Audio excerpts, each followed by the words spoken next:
35, 35, 36, 36, 37, 37, 38, 39, 49, 40. 50.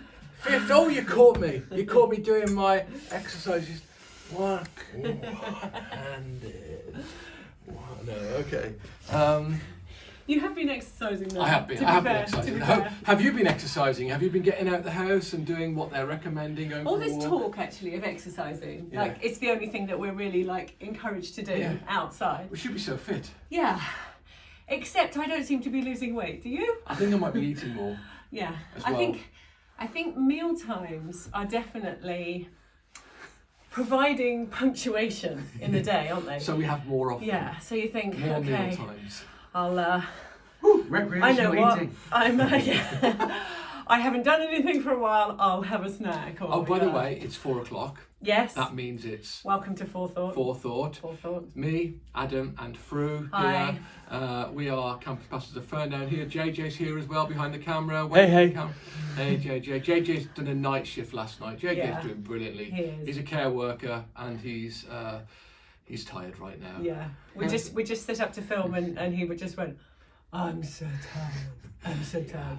So again, we can't say it enough. All you key Just workers big out up all there, the key workers. all you doing an amazing NHS job. people, all your care workers, all the people working in shops, keeping the country going. We Yeah. really appreciate Thank you. Thank you. you. Are amazing. Yeah. Anyway, why are we exercising, Fru? Why are we Well, we The pretend to connection exercise. was resilience. resilience? Because I have to be resilient when I'm exercising, because the last thing I ever want to actually do is exercise. Yeah, it's true. I'm still waiting for the day where I exercise because I enjoy it. No.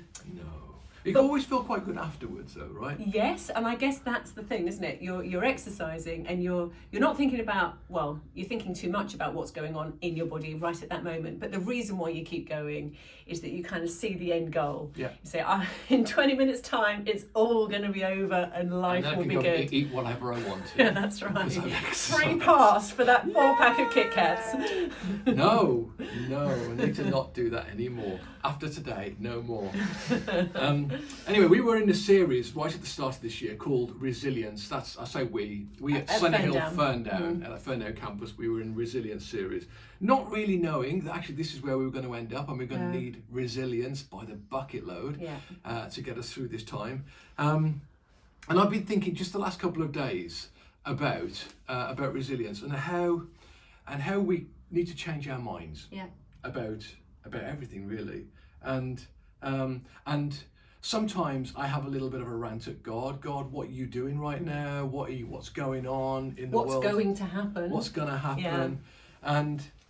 And so I was reading in my quiet time. I think it was yesterday, and actually I came across Gideon, the story of Gideon, and In how Judges? in Book of Judges, and God comes along, and Gideon starts to have a rant saying, "Where are you? What what have you been doing? We are going through this terrible time," and God's reply to him is, "I am with you," or "I will be with you." Yeah. And so I started to think, well, God's saying he will be with us. That seems to be a promise that comes up again and again through Scripture. When Moses in the wilderness said, "How can I do what you're asking me to do?" He doesn't say, "Oh, you can do it like this if you do that." He says, "I am with you." Yeah. To Abraham, "I am with you." One of the Gospels ends with "I am with you," isn't it? Yeah, Surely Matthew, I am with you to the very end of the age. Yeah, exactly. That was on our campus quiz last week, so I remember that one. It just seems to be one of God's main promises is "I am with you." And when we say, "But how am I going to cope?"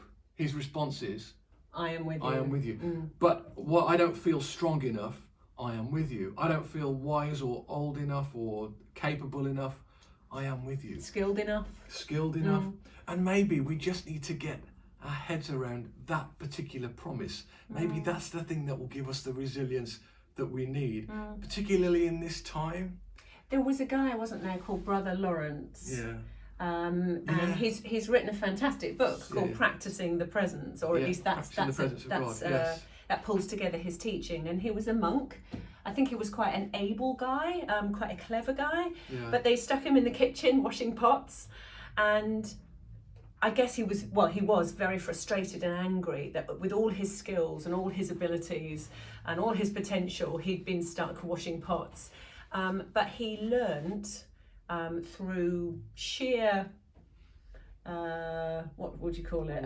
Determination, resilience, I guess, to practice the presence of God, practice being aware that God is with me in this moment, practice living in the moment. And there's two words practice, isn't there? There's practice, which ends with an SE, which is like when we tell our children to do their music practice. They can't do it yet, so they have to keep on trying. And then there's practice with a CE at the end, which is like a doctor's practice. Or dental practice. Yeah, which is I'm very competent at this and I can keep doing it. And I think whichever camp you fall into, whether you're practicing with an S or practicing with a C, to practice the presence of God in this season is really important. Yeah. So God saying He'll be with us is one thing. Us owning that and go, okay, God, I'm going to practice being with you. I'm going to practice acknowledging your presence with us. Maybe that's what we need right now to build resilience. It is an opportunity, isn't it, to do that more so. I think for people like us who are stuck indoors, I know, we've said it about the key and essential workers, that's not everyone's experience, but a lot of us are stuck at home with less to do. And my goodness, if I could be aware of God's presence in every moment, that would be a blessing. Yeah, it really would. So I'm going to practice.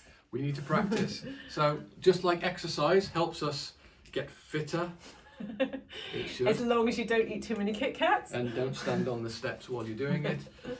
So practicing the presence will help us be more resilient in our heads, in our lives, and have just a better understanding of God's promise to be with us always. Sounds good? Yeah. That's our thought for today. Have a great evening. Yes. It's Monday. Have a great evening, Monday evening. Maybe start a new Monday routine. Monday could be Kit Kat day, right? No.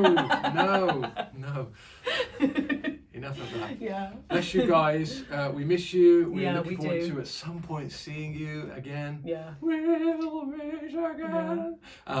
But we'll see you at One Group on Wednesday at One Group on 7:30. Wednesday. Dom is doing One Dom's Group, leading so One Group this week. shaking it up a bit. Yeah, should be fun. With the Book of Acts. Yeah. So Bless you guys. Yeah. See Have you a great then. day. Bye. bye.